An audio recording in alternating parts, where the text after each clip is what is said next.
Kalian sudah tahu, Pipi cukup kesulitan membawa Ariel yang berat badannya di atas berat badannya. Diam-diam Ariel membuka matanya dan mengulas senyum tipisnya. Lelahnya. Pipi terduduk lemas di lantai sambil terengah-engah. Kenapa Tuan begitu merepotkan sih? Bagaimana caraku membantu Tuan? Gerutu Pipi. Apalagi tinggal obati kan? Momiku bisa marah jika sore ini aku kembali dalam keadaan sakit, jawab Ariel. Kenapa? Kau pikir tubuhku bervirus? Tanya Ariel membuka matanya menatap Pipi yang duduk di lantai, terlihat berpikir keras. Bukan begitu, tubuh Tuan bisa lecet dipegang oleh tangan gadis rakyat jelata sepertiku, jawab Pipi. Ariel mengerutkan keningnya. Cak, jangan berpikir macam-macam. Cepat carikan aku obat sakit kepala. Iya Tuan, jawab Pipi berdiri dan mencarikan Ariel obat sakit kepala. Entah apa yang terjadi dengan kepala Ariel hingga bisa sakit. Mana airnya? Tanya Ariel yang sudah duduk, namun yang diberikan Pipi hanya obat saja. Hah? Pakai air? Tanya Pipi. Kau bertanya padaku. Kau pikir aku bisa menelan obat sebesar ini tanpa minum air?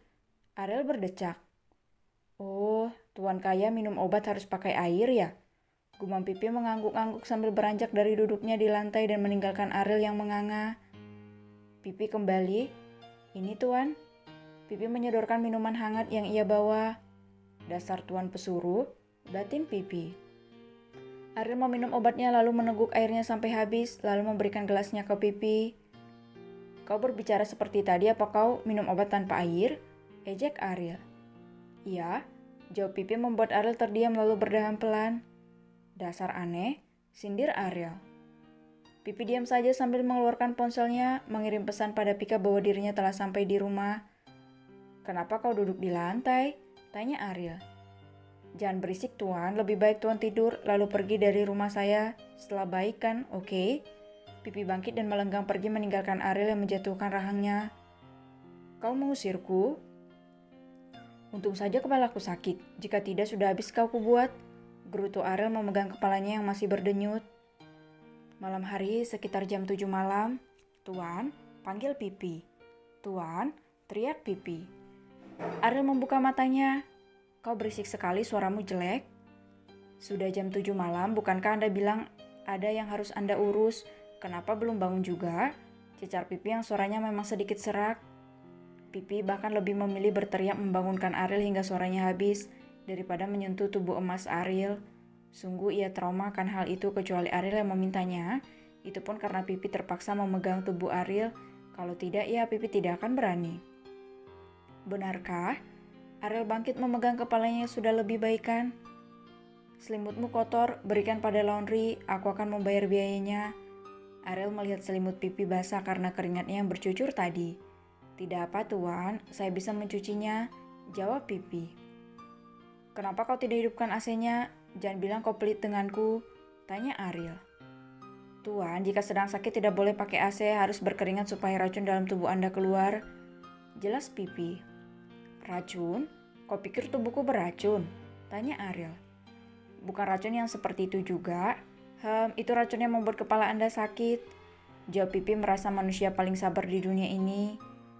Awalnya Pipi mengagumi Farel dan juga Ariel, tapi tak diduga Ariel begitu menyebalkan. Entah bagaimana Sila bisa mengatasi sifat yang sama seperti itu. Pipi akui Sila memang sangat hebat. Cak, ya sudah aku pulang. Lain kali aku akan bayar hutangku, kata Ariel mencoba untuk berdiri. Ariel terhuyung namun Pipi malah menghindar hingga Ariel terduduk di lantai dan Pipi malah terlihat bingung dengan Ariel yang terjatuh di lantai. Tuan, apa Tuan bisa berjalan? Tanya Pipi. Kenapa kau menghindar? Bukankah kau bisa menangkapku? Tanya Ariel dengan tatapan tajamnya. Kenapa saya harus menangkap Tuan?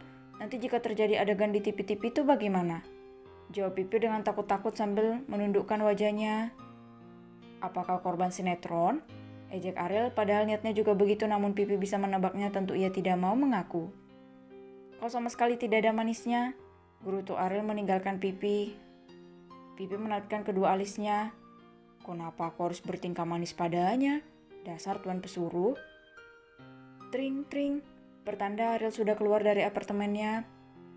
Apa dia pikir ini rumahnya? Apa tidak ada rumah sakit? Kenapa kepalanya bisa sakit? Apa dia pikir aku seorang perawat? Suka-sukanya saja menyuruhku. Kalau bukan karena atasan tertinggiku, sudah aku omeli dia sepanjang rel kereta api biar panas sekalian kupingnya itu. Aku bisa ngerep tanpa jeda. Omel Pipi dalam satu tarikan napas. Jika Ariel mendengarnya pasti sudah tertawa lepas pada tampan itu, tapi sayangnya Ariel tidak mendengarnya sama sekali. Sesampainya di mansion, Ariel disambut oleh Jessie yang begitu khawatir dengan keadaannya. Benarkah, Mom? Ariel melihat layar ponselnya, ternyata banyak panggilan tak terjawab dari mominya. Maaf, Mom, senyum Ariel. Jessie pun mengangguk lalu mengelus rahang Ariel. Biarkan papimu yang datang ke acara itu ya, kamu pasti lelah nak, istirahatlah. Percayakan semuanya pada papimu. Papi yang pergi ke sana, Mom. Dengan siapa? Tanya Ariel. Sama Nando, jawab Jessie. Terima kasih, Mom, ucap Ariel yang hatinya begitu menghangat dapat perhatian dari Jessie. Iya sayang, sana pergilah, tapi tunggu, kenapa bajumu basah nak? Apa kamu kehujanan? Tanya Jessie khawatir. Tadi aku ketiduran di tempat pengap, Om. Ya beginilah, jelas Ariel.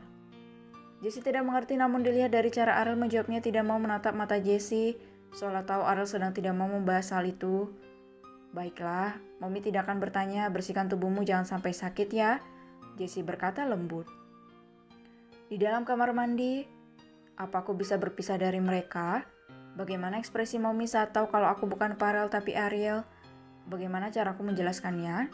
Gumam Ariel di bawah pancuran shower. Ariel bosan dianggap Farel, ia ingin mengakui segalanya ke Jessie, Ramon dan Franz bahwa dirinya adalah Ariel bukan Farel, supaya keluarganya menyayanginya setara dengan Farel dan juga tidak memanggil namanya Farel melainkan Ariel. Ada apa nak? Kenapa kamu mengumpulkan kami di sini? Tanya Jessie. Kenapa Rel? Apa ada masalah? Tanya Ramon. Ada apa sih bang? Udah ngantuk nih, gerutu Franz. Ariel menatap mereka satu persatu. Aku ingin kalian mendengarkan pengakuanku, ujar Ariel dengan serius.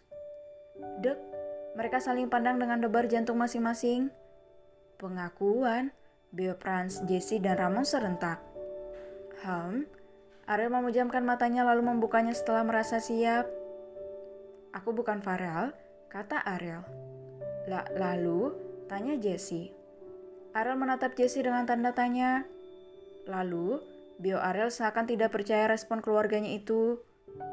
Maumu apa nak? Apa kamu mau meninggalkan kami? Tanya Ramon. Abang jangan macam-macam, aku suka dengan abang yang tidak pelit, tidak seperti Bang Farel yang sangat pelit. Ariel mengerjapkan matanya melihat mereka satu persatu. Kak, kalian sudah tahu?